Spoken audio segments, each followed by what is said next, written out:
பாரம்பரியமான சுவையான புது அறிமுகம் KTV True Value Bronatile. இந்த அக்ஷய திருதியைக்கு வெறும் 1000 ரூபாய் செலுத்தி இன்னைக்கு கோல்ட் ரேட்லயே அட்வான்ஸ் புக்கிங் பண்ணுங்க. பிரின்ஸ் ஜுவல்லரியோட நிறைய சேவ் பண்ணுங்க. நீட் தேர்வு இல்லாத மருத்துவத்துறை சார்ந்த படிப்புகளுக்கு Vinayaka mission school of allied health sciences, Salem, Chennai, Pondicherry. கவர்னர்லாம் எப்படி நடந்து கொள்ள வேண்டும்? ரோட் பிளாக்கா இருக்கக்கூடாது. சட்டமன்றத்தை சோக் பண்ண முடியாது. 234 சட்டமன்ற உறுப்பினர்கள் பில்லை டிபேட் பண்ணி பாஸ் பண்ணி அனுப்புறாங்க. வாட்டர் மேபி மெஜாரிட்டி இருந்தால் தான் இந்த பில்லே பாஸ் ஆகும். அது மேல இவர் நியமன பதவியில் இருக்கவர், அவரை நிறுத்தி வைத்தா அப்ப அந்த கான்ஸ்டிடியூஷனுக்கு என்ன மதிப்பு? கவர்னர் போன்ற ஆட்கள் அரசியலமைப்பு சட்டத்தை மிஸ்யூஸ் பண்ணி என்னுடைய அதிகாரத்தை நான் பயன்படுத்தி நான் நிறுத்தி வைப்பேன் என்று அவர்கள் சொல்லும் பொழுது, கான்ஸ்டிடியூஷனால் உருவாக்கப்பட்ட நீதிமன்றம் இல்ல நீ செய்யறது தவறு, நீ செய்ய வேண்டிய வேலையை நான் செய்யறேன்னு சொல்லி இன்னைக்கு அசண்ட் கொடுத்துருக்காங்க. ஜட்மெண்ட் படிச்சு பாத்தீங்கன்னா கடுமையான வார்த்தைகள்லாம் கவர்னருக்கு இல்ல, அந்த மாதிரி எவ்வளவு கடுமையா அந்த நேர்மை இல்லைன்னு சொல்வதற்கு உண்டான ஆவணங்கள் அத்தனையும் நாங்கள் நீதிமன்றத்தில் கொடுத்தோம். யாராவது பில்லை பூட்டி வச்சுட்டு நான் பில்லை பூட்டி வச்சிருக்கேன்னு சொல்லலாமா? எந்த கவர்னராவது சொல்லுவாங்களா? உங்களுடைய வேலை என்ன? பில் வித்தல்டானா நீங்க எப்படி உங்க ஆபீஸ்ல வச்சுக்க முடியும்? சீப்பு எடுத்து வச்சுட்டா கல்யாணம் நின்று போயிடும்னு நினைச்சாரு. அரசியலமைப்பு அப்படி கிடையாதுங்க. Constitution has to work. எவ்வளவு கடுமையான விஷயங்கள் எல்லாம் அவங்க சொல்லி இந்த தீர்ப்பை கொடுத்தாங்க. நேர்மை இல்லை, வேண்டுமென்று கெட்ட எண்ணத்தோட உள்நோக்கோட இந்த கவர்னர் ரோட் பிளாக் இதெல்லாம் குடியரசுத் தலைவருக்கு இவர் தன்னிச்சையா கடிதம் எழுதுறாரு. இந்த பில்ஸ் எல்லாம் நீங்க ரிஜெக்ட் பண்ணுங்க கடிதம் எழுதுறாரு. எப்படி கவர்னர் செய்ய முடியும்? நீதிமன்றத்துல தெல்ல தெளிவாக டாக்குமெண்டரி ப்ரூஃபோட நாங்க நீதிமன்றத்தில் தாக்கல் செய்தோம். இதுல அமைச்சர் பொன்முடி அந்த இதுல என்ன நடந்தது? பொன்முடினா அவர் சென்னை உயர்நீதிமன்றத்தில் அவருக்கு ஒரு தண்டனை விதிக்கப்பட்டது. கவர்னர் நீங்க அவருக்கு பதவி பிரமாணம் செய்து வைக்க வேண்டும் என்று முதலமைச்சர் அவர்கள் கவர்னரை சந்தித்து கோரிக்கை வைக்கிறார். ஆனால் கவர்னர் இல்ல நான் செய்ய முடியாது, நான் செந்தில் பாலாஜியை அவர்களை அமைச்சர்களை நீக்குகிறேன் அப்படின்னு சொல்லி ஒரு உத்தரவு போட்ட மாதிரி கடிதம் அனுப்புகிறார் முதலமைச்சருக்கு. திடீரென்று அனுப்புகிறார். நீங்க கவர்னர், நீங்க ஒரு மக்களால் தேர்ந்தெடுக்கப்பட்ட ஒரு முதலமைச்சரை நீங்கள் அழைத்து அவருக்கு ஒரு தேநீர் கொடுத்து நீங்க பிரச்சனை என்ன, தமிழ்நாட்டில் பிரச்சனை என்ன நீங்க பேசணும். தமிழக மக்களுக்கு இல்ல, இந்திய மக்களுக்கே ஒரு வெற்றி. ஜனநாயகத்தில் நம்பிக்கை உள்ளவர்கள், அரசியலமைப்பு சட்டத்தில் நம்பிக்கை உள்ளவர்களுக்கு ஒரு பெரிய வெற்றி. அந்த வீட்டோ அதிகாரம் அப்படின்றது என்ன? சரியான கேள்வி. வணக்கம் சார், நேற்று உச்சநீதிமன்றத்தின் அந்த தீர்ப்பு அப்படின்றது இந்த தமிழ்நாட்டுக்கு மட்டும் இல்லை, ஒட்டுமொத்த தேசத்திற்குமான ஒரு தீர்ப்பாக இருக்குது அப்படின்றது பார்க்குறோம். நிறைய பேர் அது குறித்து பேசிக்கிட்டு இருக்காங்கன்னு.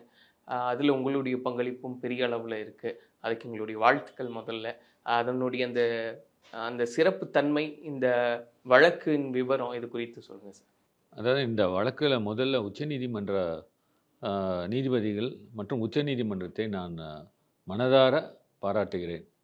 இப்படி ஒரு வரலாற்று சிறப்பு மிக்க ஒரு தீர்ப்பை அவங்க வழங்கியிருக்காங்க. இந்தியா சுதந்திரம் அடைந்ததிலிருந்து, அரசியலமைப்பு சட்டத்தை ஏற்றதிலிருந்து இன்று வரை இது போன்ற ஒரு தீர்ப்பு வந்ததில்லை. அந்த தீர்ப்பு ஒரு மகத்தான தீர்ப்பு. மக்கள் இந்த டெமோக்ரஸி மேலே ஒரு நம்பிக்கை வைத்து, கான்ஸ்டியூஷன் அரசியலமைப்பு சட்டத்தின் மேல் நம்பிக்கை வைத்து அவர்கள் வாக்களித்து பிரதிநிதிகளை சட்டமன்றத்துக்கு அனுப்பும்போது அவருடைய எண்ணங்கள் தான் அந்த மசோதாக்களாக சட்டம் இயற்றப்பட்டு அதை கவர்னருக்கு அனுப்பும்போது கவர்னர் அவருடைய பவர்ஸ்ன்றது பேரில் முடக்கி வைக்கணும்னு நினச்ச அந்த அவருடைய எண்ணத்தை உச்சநீதிமன்றம் நேற்று தகர்த்து எறிந்து விட்டது. அதுதான் ஒரு ஹைலைட்டு. இந்த தீர்ப்பு பார்த்திங்கன்னா தமிழ்நாட்டுக்கு மட்டும் இல்லை, எங்களுடைய மாண்புமிகு முதலமைச்சர் அவர்களையும் பாராட்டணும் இந்த நேரத்தில். ஏன்னா அவர் அவர் எடுத்துக்கொண்ட முயற்சி, அவர் எப்போவுமே விடவே மாட்டார். போராட வேண்டிய குணம் அவருடைய. 2 வார்த்தைகளை சொல்லணும்னா, தமிழ்நாடு போராடும், தமிழ்நாடு வெல்லும். அவருடைய அந்த 2 அவருக்கு பிடித்தமான அதை தான் அவர் மனதில் இந்த விஷயத்தை விட்டுவிடக்கூடாது, நீதிமன்றத்துக்கு வரைக்கும் எடுத்து சென்று போராட வேண்டும் என்று அவர் அந்த ஒரு முடிவெடுத்ததினால்தான் இன்று இந்த தீர்ப்பு இந்தியாவுக்கே ஒரு கலங்கரை விளக்கும் போல ஒரு வழிகாட்டியாக இன்று வந்திருக்கிறது. இந்த வழக்கு நாங்கள் தாக்கல் செய்யும் பொழுது 2023 கிட்டத்தட்ட 10 மசோதாக்கள் ஒரு 3 வருடங்களாக, அதாவது எடப்பாடி அவர்கள் அவங்க பீரியடில் கூட சில மசோதாக்கள் கவர்னர் வந்து அசென்ட் கொடுக்காமலே வைத்திருந்திருக்கார். ஸோ மாண்புமிகு முதலமைச்சர் அவர்கள் ஆட்சி அமைத்தவுடன் அந்த பீரியட்லேயும் இயற்றப்பட்ட சட்டங்கள், அது மசோதாக்கள், அதையும் தூக்கி அவர் கிடப்பில் போட்டு வைத்திருந்தார். அப்புறம் அது தவிர தமிழ்நாடு பப்ளிக் சர்வீஸ் கமிஷனுடைய சேர்மன் மற்றும் மெம்பர்ஸ், தேர்வாணைய குழு, தமிழ்நாடு தேர்வாணைய குழு இருக்கு சொல்கிறோம்ல, அதில் அப்பாயின்மெண்ட்ஸும் அவர் வந்து டிலே பண்ணிகிட்டே வந்தார். இதை தவிர கைதிகள் வந்து நன்னடக்கத்தை கருத்தில் கொண்டு சிறை தண்டனை குறைப்பது சம்பந்தமான ஃபைல்ஸ், ரெமிஷன் ஆஃப் சென்டென்ஸ், அந்த ஃபைல்லையும் அவர் கையெழுத்து போடலை, நிறுத்தி வைத்திருந்தார். அது தவிர 3 அதிமுக அமைச்சர்கள் அவர்கள் பேரில் வந்து சாங்ஷன் டு ப்ராசிக்யூட் அது கேட்டு அரசு வந்து ஒரு ஃபைல் அனுப்பியிருக்கு. அந்த ஃபைல்லையும் வந்து அவர் ஆக்ஷன் எடுக்காமல் இப்படியாக காலம் தாழ்த்தி வந்தார். இதற்காக மாண்புமிகு முதலமைச்சர் அவர்கள் நிறையவே டைம் கொடுத்துட்டாங்க. அமைச்சர்கள் சென்று பார்க்கிறார்கள், அதே போல் அதிகாரிகள் சென்று பார்க்கிறார்கள். எந்த வித நடவடிக்கையும் அவர் ஈடுபடலை. அவர் வந்து என்ன வெளியில் சொல்ல ஆரம்பித்தார்னா, நான் தான் வானவிலே அதிகாரம் எனக்கு இருக்குது, நான் என்ன வேணால் செய்யலாம், அரசியலமைப்பு சட்டத்தில் எனக்கு அவ்வளோ பவர்ஸ் இருக்குன்னு அப்படியே அவர் சொல்லிட்டு இருந்தார். ஆக்சுவலாக அது ஆர்கியூமெண்ட்ஸ்லையுமே ரிஃப்ளெக்ட் பண்ணாங்க இல்லையா சார்? ஆமாம், இந்த காலகட்டத்தில் தான் இந்த வழக்கு தொடரப்பட்டது. இந்த வழக்கு தொடர்ந்த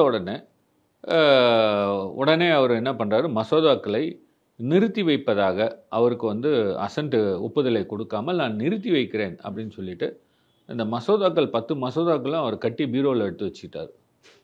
அவர் வெறும் ஃபைலை மட்டும் திருப்பி அனுப்பிச்சார். அவர் நினச்சார் சீப்பை எடுத்து வச்சுட்டா திருமணம் நின்று போயிடும் அப்படின்னு நினச்சார்.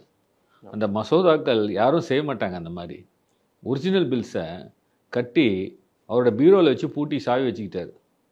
வெறும் ஃபைலை மட்டும் திருப்பி அனுப்பிச்சார். ஆனால் அந்த ஃபைலில் அவர் வந்து எழுதி ஐ வித்ஹோல்ட் தி அசென்ட்னு எழுதி அனுப்பிச்சிருக்காரு. அந்த மசோதாவின் ஜெராக்ஸ் காப்பியில் அவருடைய கையெழுத்து ஐ வித்ஹோல்ட் தி பில் அசென்ட் அப்படின்னு சொல்லி எழுதப்பட்டிருந்த அந்த ஜெராக்ஸ் காப்பியை அனுப்பி வைத்திருந்தார். இந்த அவர் ஆளுநர் எப்படிலாம் நடந்து கொண்டார் என்று சொல்வதற்கு தான் நான் சொல்கிறேன். இதை திருப்பி வந்த உடனே மறுபடியும் இந்த மசோதாக்கள் ரீஎனாக்டாக ரீஎனாக்ட் பண்ணி மறுபடியும் ஆளுநருக்கு அனுப்பும்போது ஆர்டிகல் 200 உடைய சாராம்சமே என்னன்னா, 2வது தடவை ஒரு பில் வந்து மறுபடியும் ஆளுநருக்கு அனுப்பும் போகும்போது, சட்டமன்றம் ஏற்றி ஆளுநருக்கு அனுப்பும் போகும்போது ஆளுநருக்கு எந்தவித ஆப்ஷனும் கிடையாது. அவர் வந்து அப்போ அசென்ட் கொடுத்தே ஆகணும். அதை அந்த சமயத்தில் குடியரசுத் தலைவருக்கு அனுப்புறதும் முடியாது. இவர் என்ன பண்ணுறாரு, வேண்டுமென்றே எப்படியாவது இழுத்தடைக்கணும், உங்களை வழி இல்லாமல் பண்ணிடணும், நீதிமன்றத்துக்கு போயிட்டாங்க, நீதிமன்றத்தில் எந்த ஒரு பரிகாரமும் கிடைக்கக்கூடாது அப்படின்னு இவர் வந்து என்ன பண்ணுறாரு, அதை குடியரசுத் தலைவருக்கு அனுப்பி வைத்து விட்டார். நாங்கள் நீதிமன்றத்தில் ஒவ்வொரு தட்டையும் வழக்கு வரும், என் டேபிள் ஃப்ரீயாக இருக்குது, என் டேபிள் காலியாக இருக்குது, என் டேபிள் காலியாக இருக்குது, இப்படியே தான் சொல்லுவார்.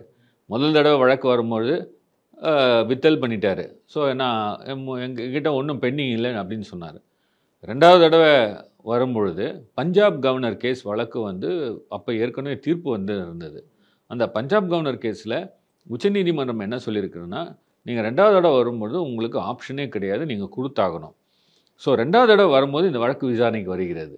அப்பொழுது ஒரு அட்டார்னி ஜெனரல் இவருடைய வழக்கறிஞர் நீதிமன்றத்தில் ஆஜராகி, நாங்கள் வந்து இந்த ஜட்ஜ்மெண்ட் இருக்குது அப்படின்னு நீதிமன்றம் வந்து சுட்டி காட்டுறது, அவங்க காட்டுறாங்க, நீதியரசர்கள் வந்து சுட்டி காட்டுறாங்க, நான் ஜட்ஜ்மெண்ட் பார்த்துருக்கேங்க, நாங்கள் பார்க்குறோம் அப்படின்னு சொல்லிட்டு அந்த கேஸை வாய்தா வாங்கிட்டு குடியரசுத் தலைவருக்கு அனுப்பிச்சி வச்சிட்டார் வேண்டுமென்று.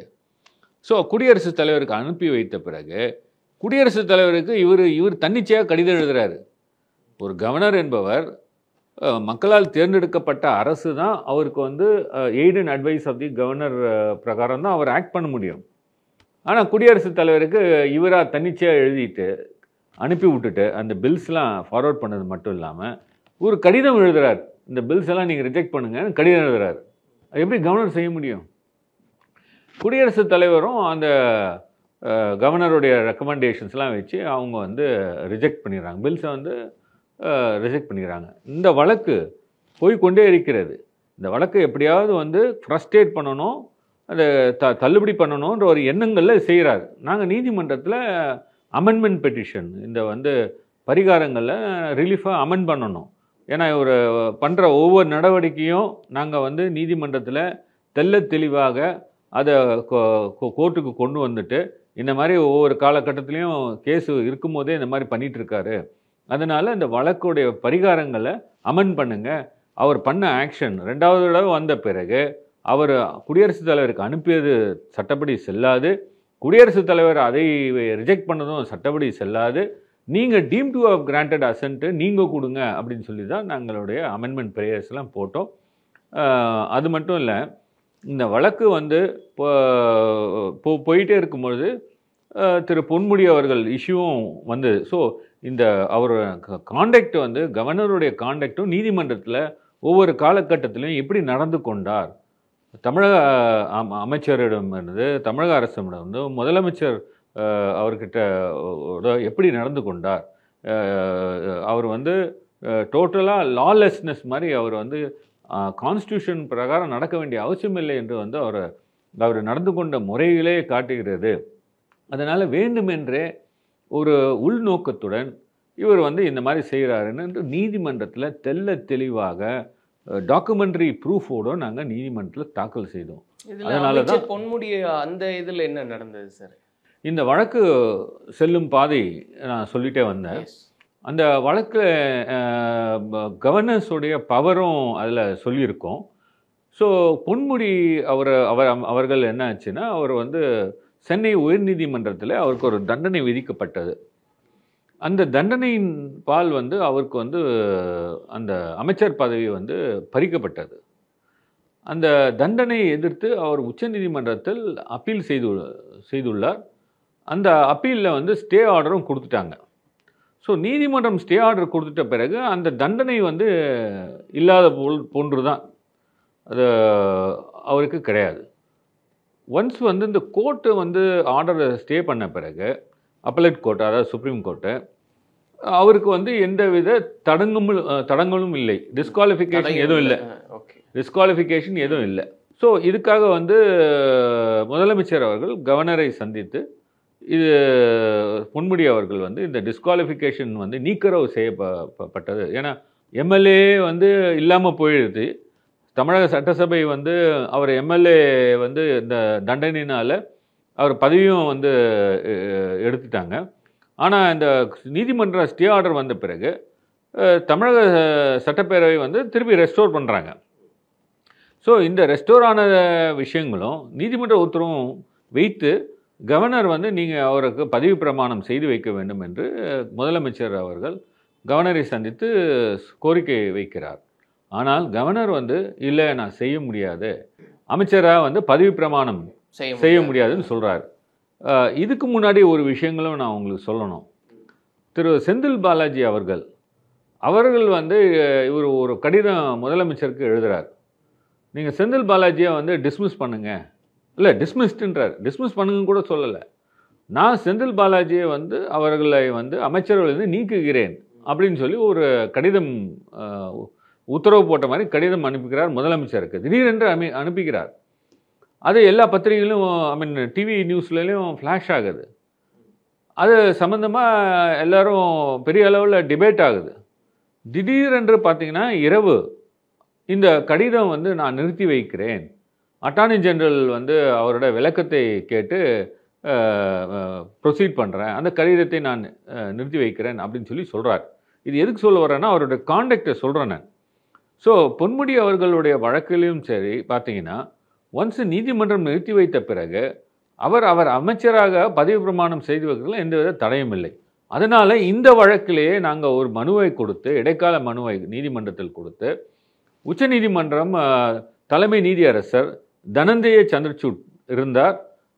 மாண்புமிகு நீதியரசர் பர்திவாலா அவர்கள் இப்பொழுது இந்த தீர்ப்பை கொடுத்திருக்கிற அந்த நீதியரசரும் அந்த அமர்வில் இருந்தார்கள். அதே போல் மிஸ்ரா அவர்களும் இருந்தார்கள். அவர்கள் விசாரித்து நீங்கள் வந்து பதவி பிரமாணம் செய்து வைக்கிறீர்களா, இல்லை நாங்கள் உத்தரவு போடட்டுமா அப்படின்ற மாதிரி ஆளுநரை வந்து ரொம்ப கேம் டவுன் ஹெவிலி. ஸோ அப்போவே ரியாக்ட் பண்ணாங்க. அந்த அவங்க சொல்கிறாங்க, இல்லை கேஸ் எல்லாம் முடிஞ்ச பிறகு தான் பண்ண முடியும். அவங்க ஆளுநருக்கு என்னன்னா, ஏதோ ஒரு தவறான ஜட்ஜ்மெண்ட்டை ஒன்று பார்த்துக்கிறது. அந்த ஜட்ஜ்மெண்ட்டு கேஸுக்கே அப்ளை ஆகாது. அந்த ஜட்ஜ்மெண்ட்டை வச்சுக்கிட்டு நான் வந்து இல்லை நான் பண்ண மாட்டேன், பதவி பிரமாணம் செய்ய மாட்டேன் அப்படின்னு சொல்லி சொன்னார். நாங்கள் நீதிமன்றத்தில் ஆஜராகி ஆர்கியூ பண்ணும்போது சொன்னேன், நான் நீதிமன்றத்துக்கு வந்து பவர் இல்லைன்னு சொல்ல முடியாது. ஆளுநர் வந்து இதில் வந்து அவரை பதவி பிரமாணம் செய்து வைக்க மாட்டேன்னு சொல்லி சொல்கிறாரு. அவர் திரு பொன்முடி அவர்களுடைய பதவி எப்படி பறிக்கப்பட்டதுன்னா, ஒரு நீதிமன்ற தீர்ப்பால் தான் பறிக்கப்பட்டது. அவர் ரெசிக்னேஷன் பண்ணலை. அந்த தீர்ப்பை வந்து உச்ச நீதிமன்றம் நிறுத்தி வைத்து விட்டது. ஆகவே அந்த தீர்ப்பே இல்லைன்றது இன்னைக்கு தேதியில் நீங்கள் எடுத்துக்கலாம். அதனால் அந்த தீர்ப்பால் வந்த அந்த பதவி பறிப்பு நிறுத்தி வைக்கப்பட்டதுனால அவர் ஸ்டேட்டஸ்கோ ஆன்டே நீங்கள் ரெஸ்டோர் பண்ணலாம், அந்த பொசிஷனை நீங்கள் பண்ணலாம். ஏன்னா ஏற்கனவே பதவி பிரமாணம் செய்யப்பட்டவர் ரிசைன் பண்ணாததுனால இந்த இது நீங்கள் எடுத்துக்கலாம் அப்படின்னு சொன்னோன்னு நீதிமன்றம் வந்து அவங்களுக்கு சாட்டிஸ்ஃபை ஆகிட்டாங்க. அப்போ அவங்க சொன்னாங்க, ஆளுநர் 24 மணி நேரம் டைம் கொடுக்குறோம், மறுநாள் இந்த வழக்கை போடுறோம், நீங்கள் வந்து பதவி பிரமாணம் செய்யவில்லை என்றால் நாங்கள் உத்தரவு போட நேரிடும் அப்படின்னு இந்த வழக்கை அடுத்த நாள் போடுறாங்க. அதிகாலையில் அழைப்பு வந்து விட்டது. ஆளுநர் வந்து பதவி பிரமாணம் செய்து வைத்தார். அதை ரெக்கார்ட் பண்ணிட்டாங்க. இதற்கு முன்னாடியும் நான் உங்களுக்கு கொண்டு போக விரும்புகிறேன். ஒரு காலகட்டத்தில் ஆளுநர் வந்து இந்த மாதிரி நடவடிக்கைகள் செய்து கொண்டிருக்கிறார் என்று நீதிமன்றம் தெரிந்தவுடன் அந்த ஒரு உத்தரவு போடுறாங்க. அந்த உத்தரவில் வந்து அவர் வந்து எப்படியெல்லாம் நடந்து கொண்டார்ன்றது வந்து கிளியராக சொல்லியிருக்காங்க. அது மட்டும் இல்லை, வாய்மொழியாக நீங்கள் கவர்னர், நீங்கள் வந்து ஒரு மக்களால் தேர்ந்தெடுக்கப்பட்ட ஒரு முதலமைச்சரை நீங்கள் வந்து அழைத்து அவருக்கு ஒரு தேநீர் கொடுத்து நீங்கள் பிரச்சனை என்ன, தமிழ்நாட்டில் பிரச்சனை என்ன நீங்கள் பேசணும், இதுக்கு தான் நீங்கள் ஆளுநராக இருக்கீங்க என்று சொன்ன பிறகு டிசம்பர் மாதத்தில் ஒரு நாள் ஆளுநர் அவர்கள் கடிதத்தை கொடுத்து பிறகு ஜனவரி மாதம் என்று தான் நான் நினைக்கிறேன் 2024 அப்போ சந்திக்கிறாங்க. மாண்புமிகு முதலமைச்சர் போய் சந்திக்கிறார். சந்திக்கும் பொழுது கூட சொல்கிறார், இந்த மாதிரி பில்ஸ் எல்லாம் இவ்வளோ நாள் பெண்டிங்காக இருக்குங்க, ஃபைல்ஸ் இவ்வளோ நாள் இருக்குங்க, ஒரு அதிமுக பழைய மாஜி மந்திரிகள் மேலே கிரிமினல் கேஸ் பெண்டிங்காக இருக்குங்க, நீங்கள் இதெல்லாம் பர்மிஷன் கொடுக்கணும், அதே போல் டிஎன்பிஎஸ்சி அப்பாயின்மெண்ட்ஸ்லாம் பெண்டிங்காக இருக்குன்னு சொல்லிகிட்டே வராரு. அப்போ கூட இவர் வந்து இந்த ரிஜெக்ஷன் பண்ணுறது, குடியரசுத் தலைவருக்கு அனுப்புறது. ஸோ இந்த அவருடைய நடவடிக்கைகள் அத்தனையும் நாங்கள் நீதிமன்றத்தில் ஒன்று விடாமல் கேப்சர் செய்து அதை ஒரு ஆவணங்களாக அஃபிடவிட்டுகளாக நீதிமன்றத்தில் தாக்கல் செய்தோம். அதனால்தான் இன்றைக்கு நீதிமன்றம் வந்து கவர்னர் இந்த கான்ஸ்டியூஷன் பிரகாரம் செயலாற்றவில்லை, வேண்டுமென்றே உள்நோக்கத்துடன் செயல்பட்டிருக்கிறார் என்று நீதிமன்றம் இன்று தீர்ப்பு அளித்துள்ளது. இப்போ இது வரைக்குமே ஆளுநர் வந்து எப்போ முடிவு எடுக்கணுன்ற அந்த வரையறை கால அளவு அப்படின்றதெல்லாம் பெருவாரியாக பேசப்படாமலே இருந்தது இல்லையா சார்? இப்போ இதில் என்ன மாதிரியான விஷயங்கள் எல்லாம் குறிப்பிட்டிருக்காங்க? இந்த தீர்ப்பு நான் ஏற்கனவே சொன்ன வரலாற்று சிறப்பு மிக்க தீர்ப்பு.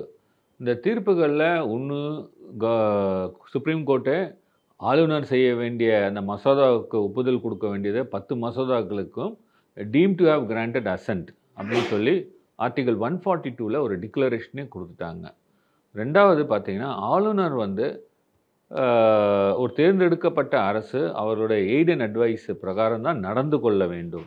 நீங்கள் வந்து ஒரு பில்லு வந்தாலோ இல்லை மசோதாவை வந்து நீங்கள் நிறுத்தி வைத்தாலோ அல்லது மசோதாவை வந்து நீங்கள் அசன்ட் கொடுத்தாலோ அல்லது மசோதாவை வந்து குடியரசுக்கு தலைவருக்கு அனுப்புகிறதோ, இந்த 3 இடத்துலையும் நீங்கள் எய்ட் அண்ட் அட்வைஸோட தான் நடந்துக்கணும்.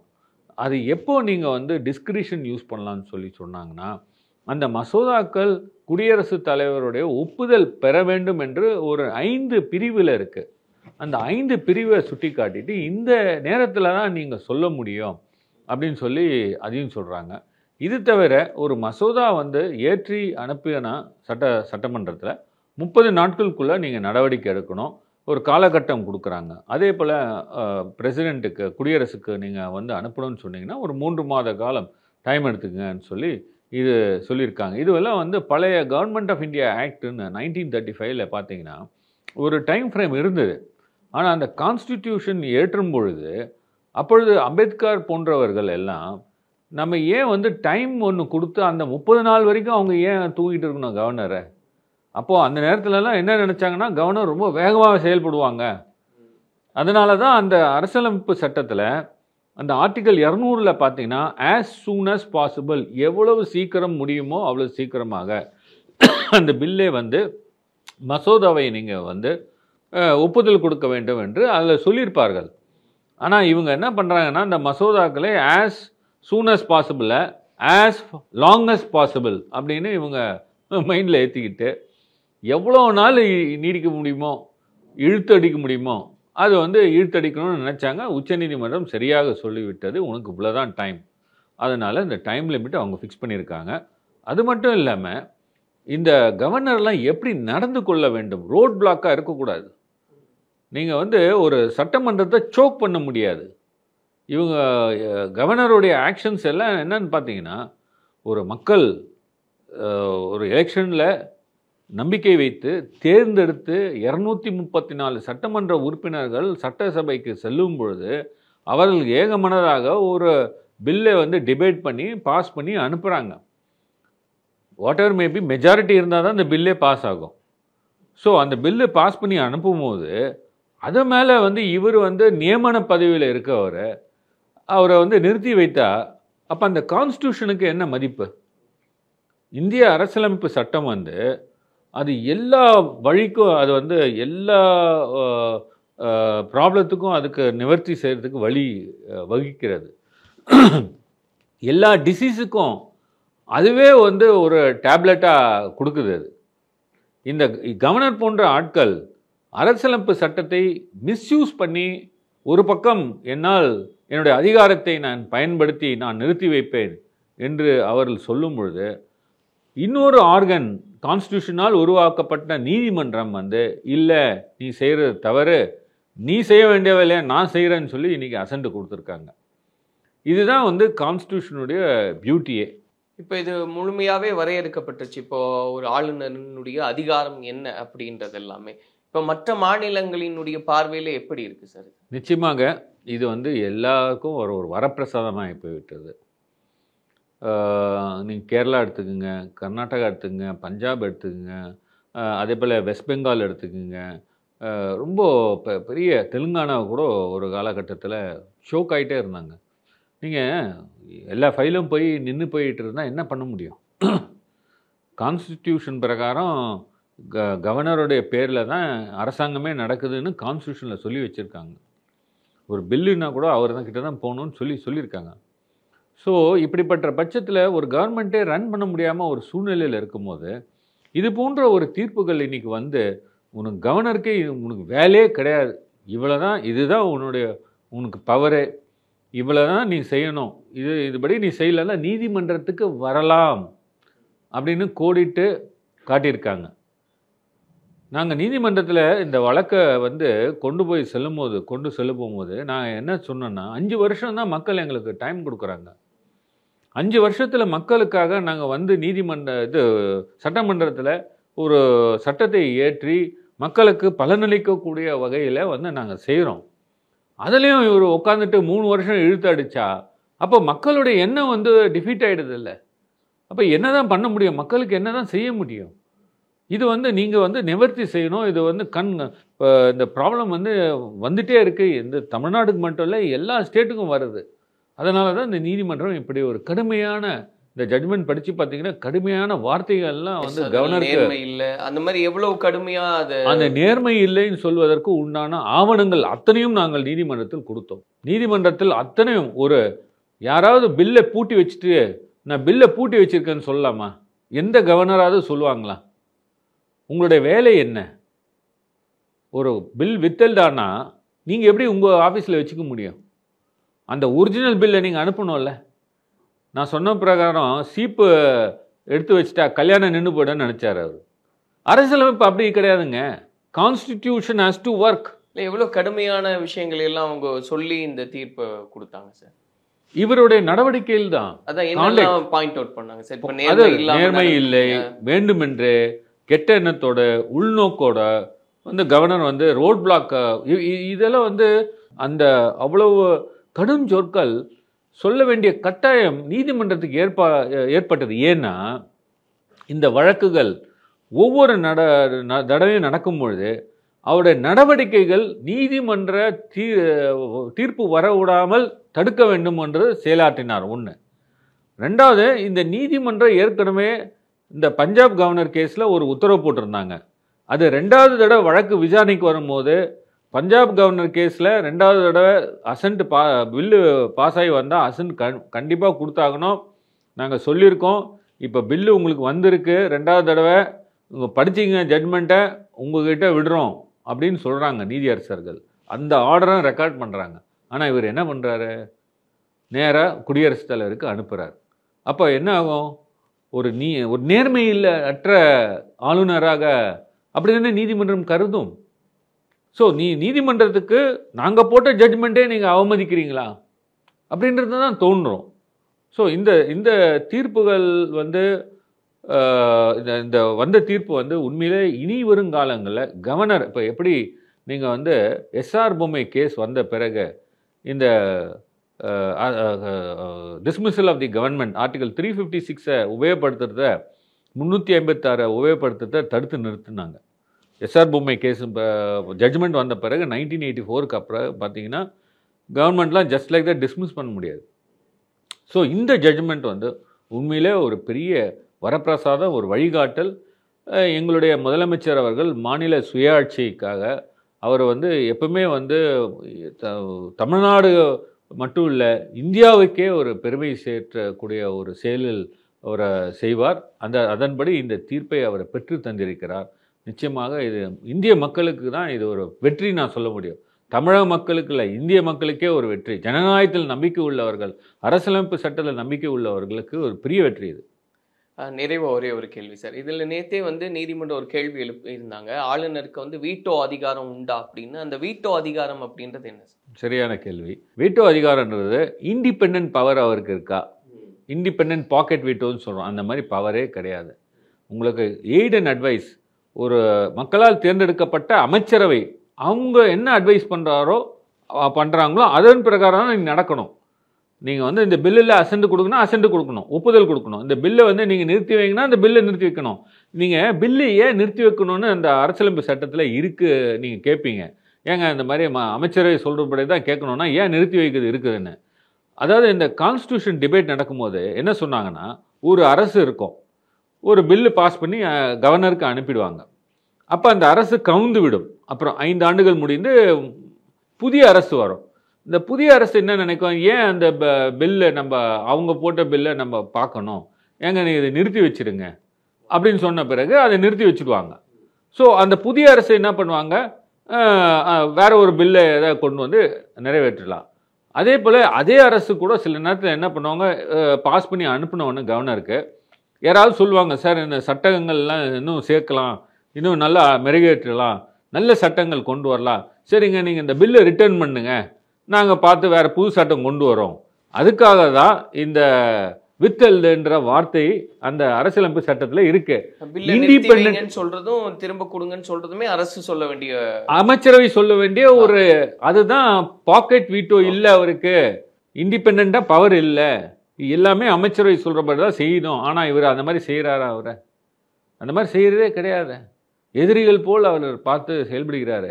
இதுதான் நாங்கள் நீதிமன்றத்தில் வைத்த வாதம். நன்றி நன்றி நன்றி, வணக்கம். பாரம்பரியமான சுவையான புது அறிமுகம் கேடிவி ட்ரூ வேல்யூ ப்ரோனடாயல். அக்ஷய திருதியைக்கு பிரின்ஸ் ஜுவல்லரியில நீங்க வாங்குற ஒவ்வொரு 8 கிராம் தங்க நகைக்கும் 2000 மதிப்புள்ள தங்கம் இலவசம். நீட் தேர்வு இல்லாத மருத்துவத்துறை சார்ந்த படிப்புகளுக்கு Vinayaka mission school of allied health sciences, Salem, Chennai, Pondicherry.